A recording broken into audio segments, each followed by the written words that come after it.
주님께서 귀하게 사용하시는 번동제일교회에 이렇게 방문해서 말씀을 증거할 수 있도록 기회 주신 하나님께 감사를 드립니다. 금방 보신 영상은 제가 대표로 섬기고 있는, 그리고 번동제일교회가 후원하고 있는 한국 얌스 펠로십의 아카데믹 인큐베이션 사역에 대한 간단한 안내를 드렸습니다. 이에 대하여는 설교 후반부에 가서 좀 더 자세하게 설명을 드리도록 하겠습니다.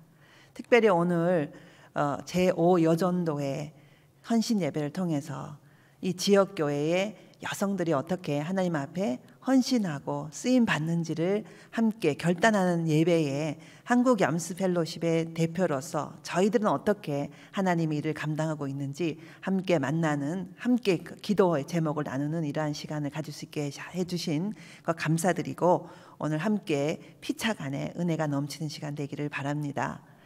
특별히 우리 조그만 우리 친구들 설교를 듣기가 아주 지겨울 텐데, 우리 친구들 이렇게 설교 시간에 오늘 오후 요 설교가 끝난 다음에 시상식이 있는 것으로 들었습니다. 여러분들 지겹겠지만 꼭 잘 참고 말씀을 잘 들어주시기를 바랍니다. 기도드리겠습니다. 하나님 아버지, 감사합니다. 부족한 여정을 오늘 이렇게 세워주셔서 말씀을 증거할 수 있도록 기회 주시니 감사합니다. 사람의 모습은 감춰주시고 오늘 이 순간에 이 교회에 하나님의 백성들에게 들려주시고자 하는 말씀이 온전히 선포될 수 있도록 역사하여 주시옵소서. 감사드리며 예수님 이름으로 기도드립니다. 아멘. 인생을 살다 보면 감당하기 어려운 일들이 우리를 절망 속으로 빠뜨릴 때가 있습니다. 여러분, 조그만 꼬맹이 친구들은 얼마나 어려운 일이 있는데 시험 치느라고 고생 많이 했을 텐데, 인생을 나이 들어서 살다 보면 우리 여기 계시는 어른들이 경험하는 아주 어려운 일들을 경험할 때가 있습니다. 내 잘못도 있을 수가 있고 다른 사람 때문에 생기는 것도 있지만, 누구의 잘못인 상관없이 가끔 인생을 살다 보면 견디기 힘든 고통의 순간이 오는 것입니다. 그런데 오늘 읽은 이 본문을 보면 바로 다윗이 이 고통의 순간을 보내고 있는 이야기가 나옵니다. 다윗은 지금 적진의 땅 광야 한가운데 있는 어두운 동굴 속에 혼자 우두커니 앉아 있었습니다. 다윗은 아마 그곳에 앉아서 생각했을 것입니다. 내가 왜 여기 있는 건가? 내가 어쩌다가 이 자리까지 오게 됐던 것인가? 도대체 무슨 일이 지난 몇 년간 일어난 것인가? 라고 생각을 했을 것입니다. 도망자 신세가 되어서 적국의 땅, 그것도 광야를 지나서 이 어두운 석회 동굴 안에서 홀로 앉아있는 자기의 모습을 생각하면 받아들이기가 힘든 정도의, 도대체 왜 이 상황이 이렇게까지 되었나 라고 생각했을 것입니다. 다윗은 문득 지난 날들을 생각해 봤습니다. 도대체 왜 이렇게 됐을까? 가만히 생각해 보니 모든 일의 시작은 골리앗과의 대결에서부터 시작이 됐던 것입니다. 조용하게 지냈던 지난 날의 시간들을 우연하게 형들이 불러서 전쟁터에 가게 됐고, 거기서 그 전쟁의 현장에서 골리앗이 하나님의 이름을 더럽히는 것을 참지 못해서 분연하게 일어난 것뿐이었습니다. 그리고 놀랍게도 감격적인 승리를 경험했습니다. 너무나 기뻐서 즐거워했었습니다. 그런데 그 골리앗과의 전쟁에서 승리한 이후에 이어지는 모든 이야기들은 점점 더 괴로움의 연속으로 이어졌던 것입니다. 결국 장인이었던 사울 왕을 피해서 왕궁을 도망쳐 나왔었어야 됐었습니다. 그리고 그는 다른 도시 라마로 도망갔습니다. 그리고 오늘 본문 앞에 보면 이 다윗은 다시 라마에서 놉이라고 하는 새로운 땅으로 또 도망을 갔었어야 했었습니다. 그런데 이 놉이라고 하는 도시에서 도착을 했었으나, 숨어 있었으나 또 거기도 안전하지 않았었습니다. 왜냐하면 사울 왕의 부하였던 도액이라고 하는 사람과 딱 마주쳤기 때문이었습니다. 이제 자기가 어디에 숨어 있는지를 알았기 때문에 사울 왕은 곧 자신을 죽이러 달려올 것이라고 생각을 했고, 이제 다윗은 더 이상 숨을 곳이 없었기 때문에 적진의 땅 블레셋으로 숨어 들어가기로 결심했던 것입니다. 골리앗의 고향, 골리앗 죽였던 위대한 승리를 했던 바로 그 골리앗의 고향 가드 땅으로 숨어 들어갔을 때에 다윗의 심정은 비참하기 그지없었습니다. 심지어는 이 다윗은 여러분 아시는 대로 침을 흘리면서 미침사람 흉내를 내야 되는 상황까지, 그렇게 해서 생명을 구걸해야 되는 상황까지 왔었던 것입니다. 이 굴욕적 상황, 하나님의 승리를 외쳤던 그가 이제는 자신의 목숨을 구걸하기 위해서 적진으로 숨어 들어와서 이제 미친 사람 흉내를 내야 되는 이 굴욕적 상황을 견딜 수 없었을 것입니다. 그런데 더 낮아질 곳이 없어 보이는 그 상황인 줄 알았는데 다윗은 더 낮아지는 곳으로 한 걸음 더 나아가 있었어야 됐었습니다. 그것이 바로 가드 땅에 있는 아둘람 굴이었습니다.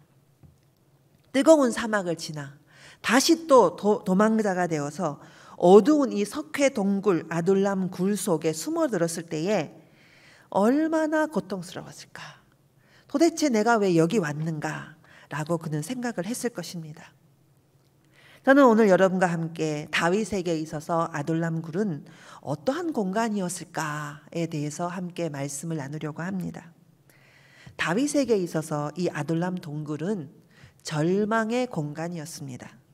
더 이상 내려갈 곳이 없을 정도로 낮아진 자리, 가장 깊은 절망의 자리, 그곳이 바로 아둘람 굴이었습니다. 아둘람 굴에 있는 다윗의 모습은 마치 요셉이 감옥 속에 있는 모습과도 비슷한 것입니다. 여러분 잘 아시는 대로 요셉이 술 맡은 관원, 감옥에 있을 때에 술 맡은 관원에게 꿈을 해석해 주며 선행을 베푸른 적이 있었습니다. 혹시 내가 기억나, 나를 기억해, 풀려나면 나를 기억해 주십시오라고 얘기를 했음에도 불구하고, 자신을 구해주기를 바랬음에도 불구하고 창세기 41장 23절에 보면 이러한 말이 나옵니다. 술 맡은 관원이 요셉을 잊었다라는 말이 나옵니다. 잊혀진 존재가 되는 것, 미움받는 존재보다 더 슬픈 것입니다. 아무도 그를 기억하지 않았다.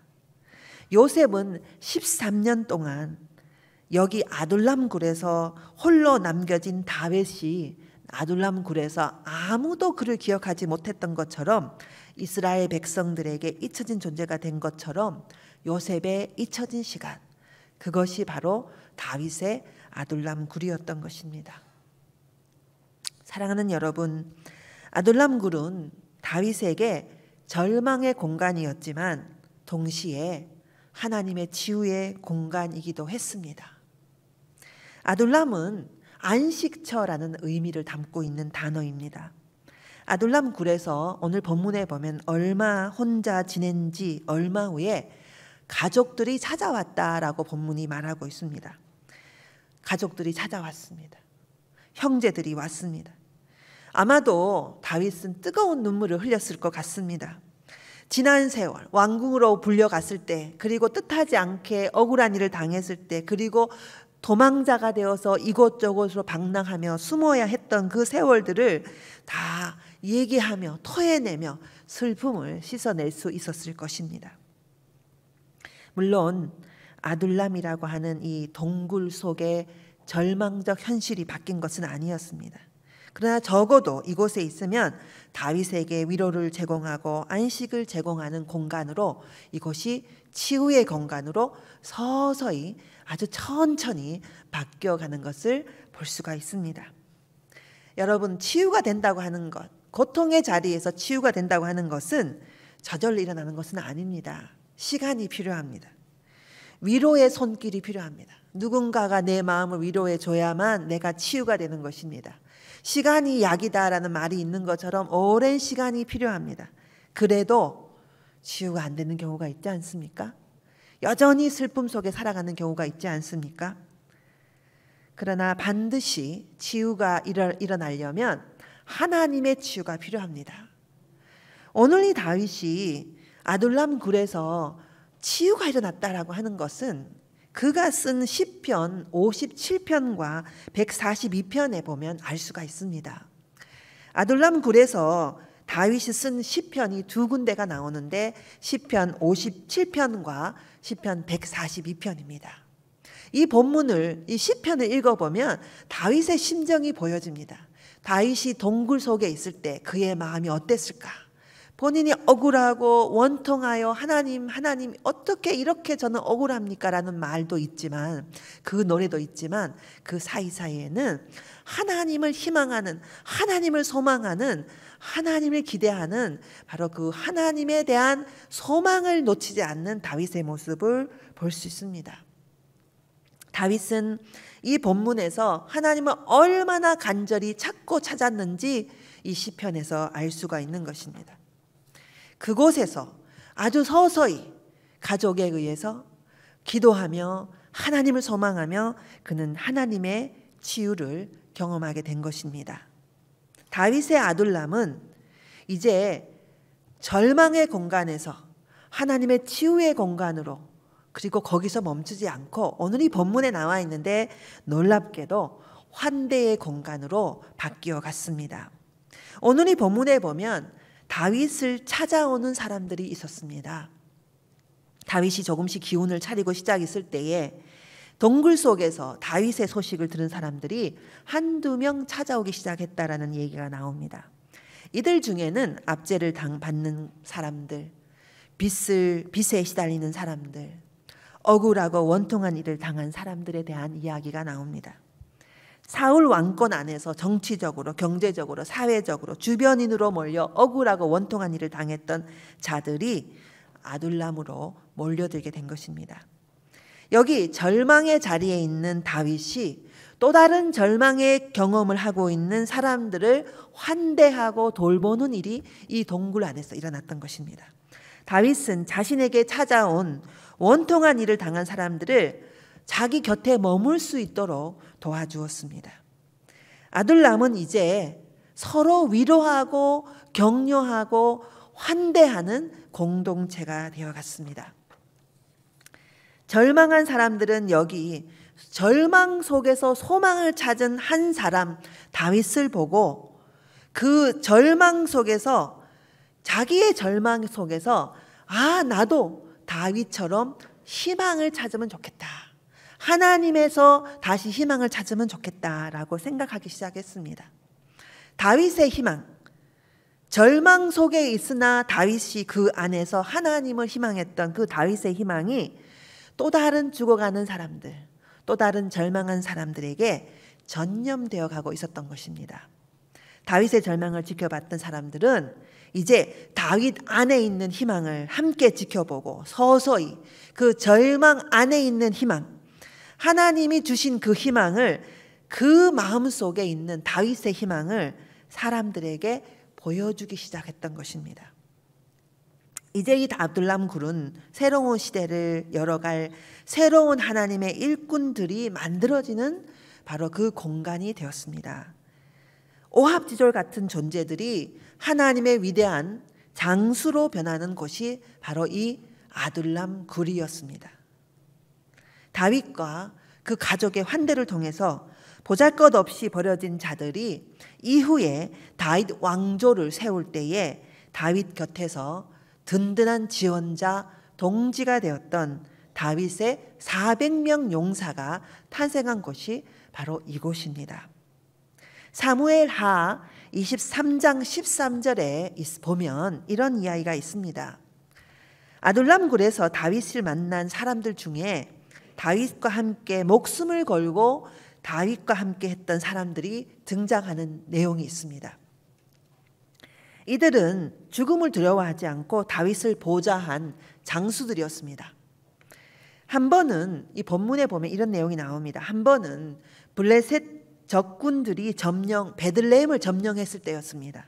그런데 다윗이 문득 장수들에게 베들레헴에 가서 그곳에 있는 우물물에 물을 마시고 싶다라는 너무나도 어이없는 요청을 하게 됩니다. 그랬더니 3명의 장수가 다윗의 소원대로 죽음을 무릅쓰고 적군으로 들어가서 다윗을 위해서 베들레헴 우물물에 있는 물을 떠서 다윗에게 갖다 주는 이야기가 나옵니다. 그런데 그 물을 받은 다윗이 너무나도 놀랍고 미안하고 한편으로는 고마워서 그 물을 마시지 못합니다. 그리고는 그것을 들어서 내가 핏값으로 떠온 이 물을 마실 수 없으니 여호와의 제단에 붓습니다라고 여호와의 제단에 붓는 이야기가 나옵니다. 그리고는 이 다윗이 이렇게 말합니다. 내가 다시는 나의 장수들에게 이런 일을 시키지 않겠습니다 라고 하나님 앞에 맹세하는 이야기가 나옵니다. 다윗과 새 장수의 우정은 죽음보다 강했습니다. 이들을 갈라놓을 수 있는 것은 없었습니다. 이 강력한 동지에 아둘람 굴이 없었으면 만들 수 없는 동지였던 것입니다. 여러분, 이런 말이 있습니다. 역경을 함께 이겨낸 사람, 시간이 없으면 진정한 동지가 될 수가 없다, 이런 말이 있지 않습니까? 좋을 때 친구는 진짜 친구가 아닙니다. 어려울 때 목숨을 내어놓는 시간에 함께한 친구가 진짜 친구인 것입니다. 아둘람에서의 고단한 시간을 함께 보낸 그 시간이 없었다면 적진 속으로 들어가서 우물물을 떠오는 죽음을 각오하는 피보다 진한 우정이 이들 사이에 없었을 것입니다. 다윗에게 있어서 아둘람 굴은 생애의 가장 처절하고 가장 슬픈 절망의 공간이었습니다. 그리고 동시에 그곳은 하나님을 앙망하며 하나님을 만났던, 그래서 하나님으로부터 치유를 받았던 공간이었습니다. 그리고 바로 그곳에서 또 다른 절망한 자들, 또 다른 원통한 자들에게 희망을 심어 주었던, 그래서 그 희망 때문에 하나가 되고 연대가 일어나고 그래서 환대가 일어났던 바로 환대의 공간이 되었습니다. 저에게도 제 인생에 아둘람이 있었습니다. 그것은 5년 전 제 남편이 간암 말기 선고를 받고 3개월 만에 죽음을 맞이하게 됐을 때였습니다. 그때 저는 제 인생에 아둘람 굴을 만났었습니다.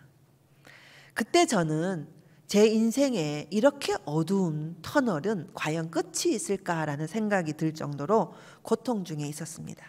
암 환자의 병실에서 남편 목사의 죽음을 하루하루 기다리는 것은 말할 수 없이 슬프지만 두렵고 하나님이 원망스러운 경험이었습니다. 제가 질문했습니다. 하나님, 제가 뭘 잘못했습니까? 지금까지 저는 주님 앞에 순종하며 살았던 사명자의 길을 가는 것밖에 없는데 그 결과가 이것입니까? 하나님에 대한 깊은 분노가 일어났고, 무엇보다 저는 하나님께 부름받은 사명자로 제 길을 간다고 생각했으나 결과적으로 남편을 사지로 모른 것은 아닌가라는 죄책감이 저를 사로잡았습니다.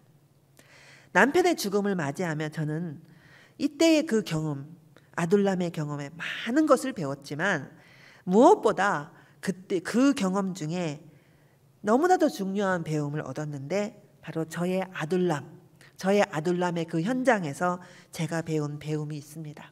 그것은 우리가 살아있으나 금방 죽을 수 있다는 사실이었습니다. 그때부터 5년이 지난 지금까지 저는 제 인생에 너무나도 소중한 사람 3명을 2년 단위로 영겁허 하늘나라로 보내게 됐습니다. 그럴 때마다 2020년, 2017년 하늘나라 남편을 보내고 2020년 저희 언니의 코로나 초기 집단 발병으로 저희 언니를 보내고, 그리고 작년 12월에 저의 친정 어머니를 또 보내면서 하나님이 반복해서 저에게 말씀해 주시는 메시지가 있는데, 금방 끝이 오니 오늘을 마음껏 하나님을 위해 살아라.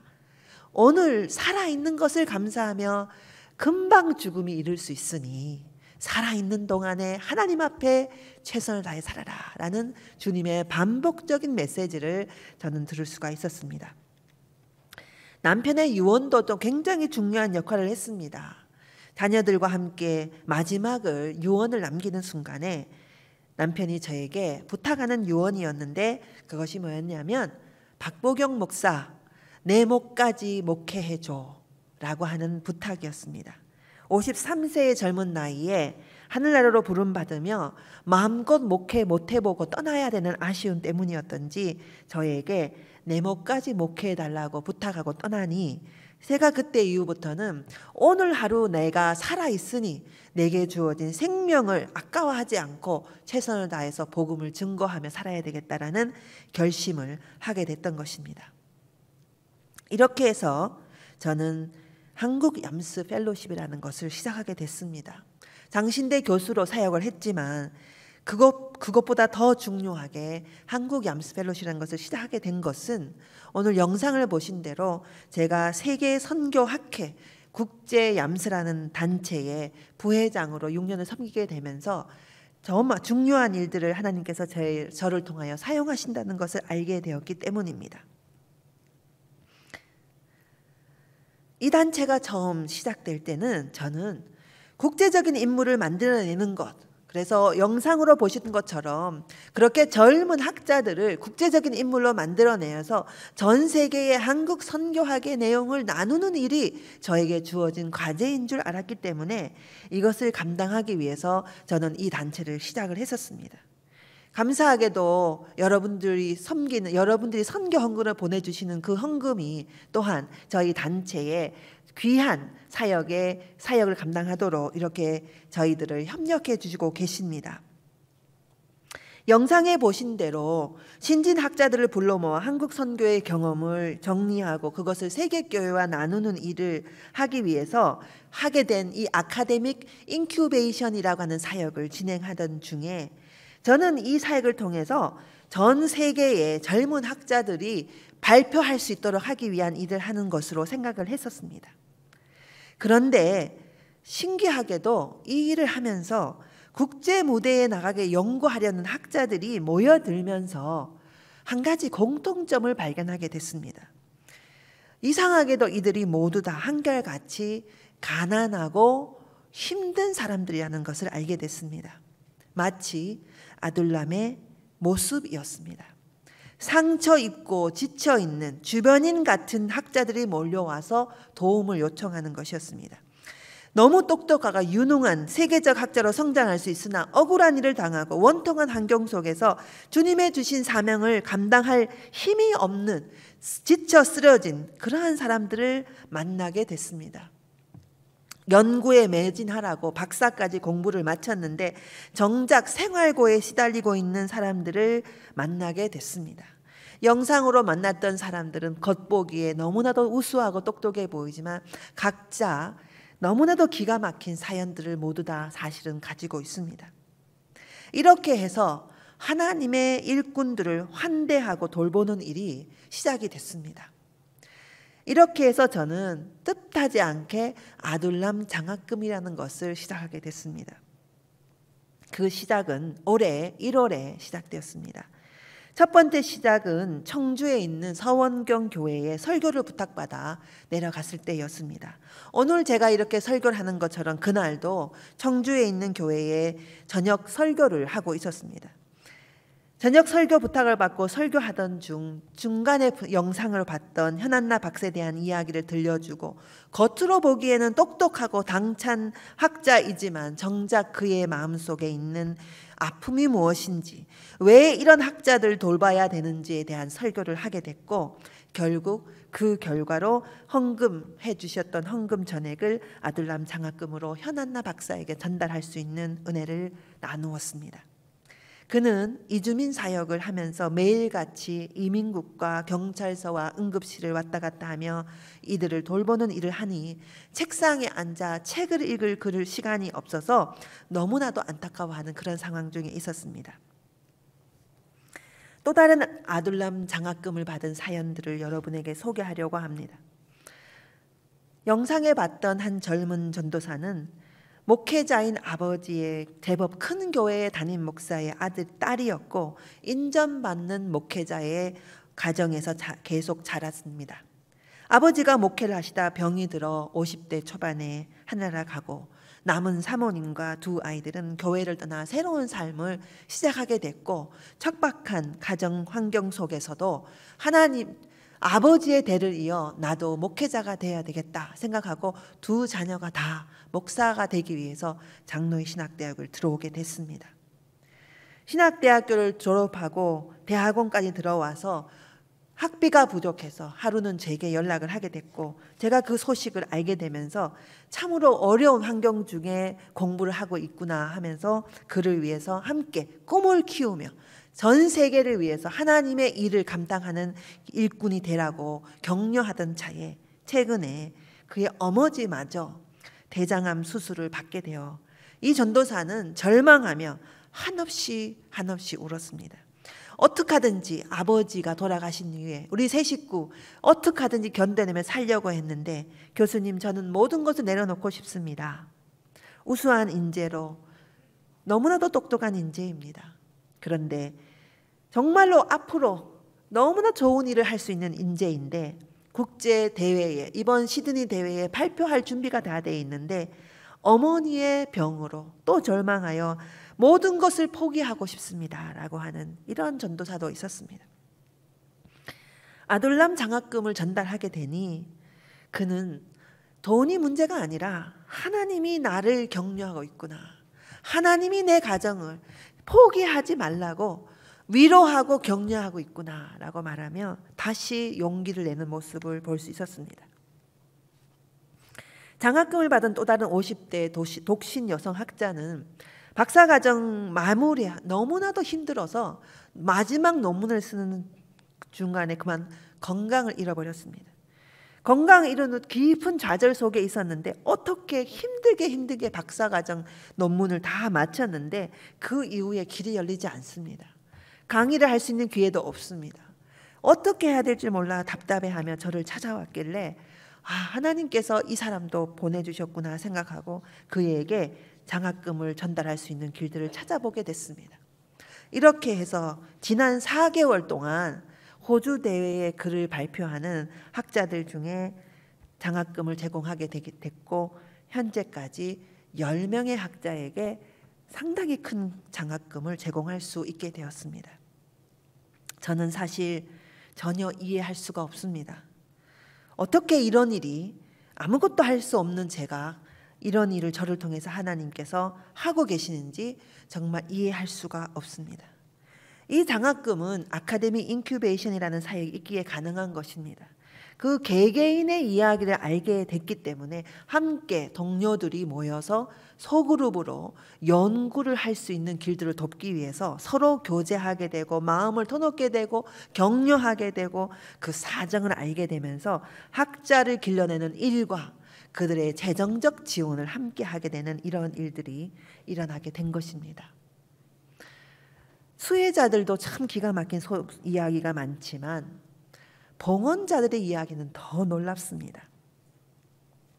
한 명의 아둘람 장학금 헌신자가 장학금 수혜자가 나오기 위해서는 봉헌자가 나와야만 가능합니다.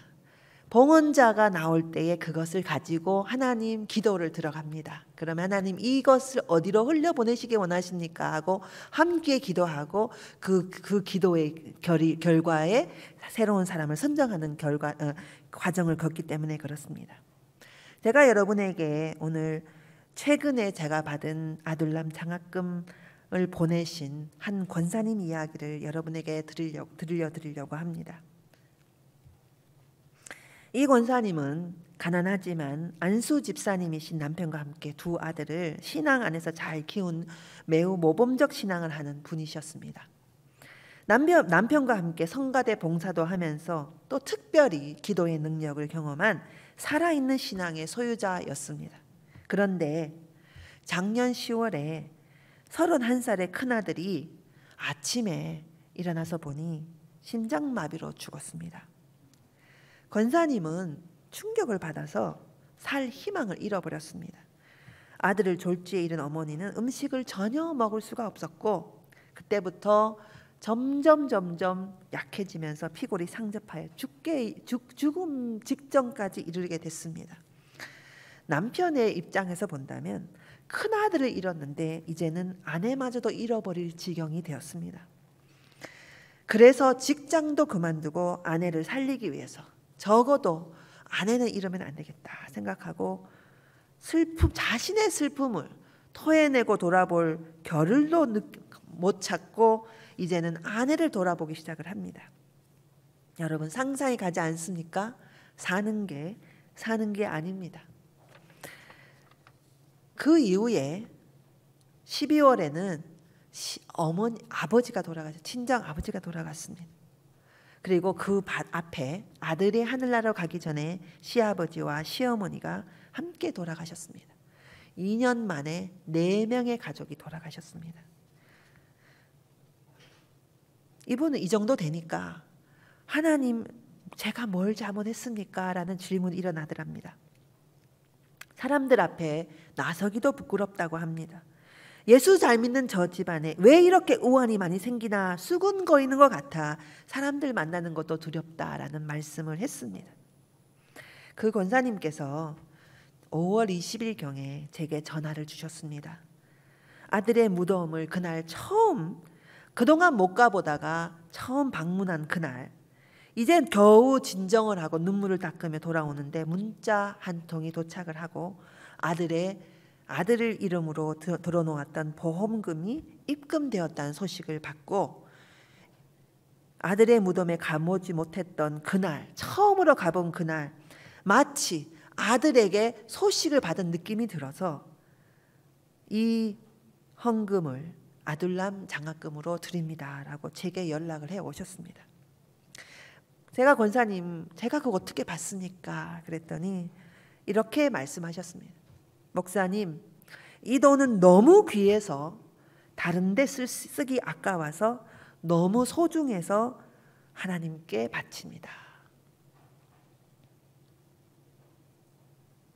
저는 오늘도 하나님께서 이 헌금을 통해서 누구에게 이것을 흘려보내라고 하는지 주님께 묻고 있습니다.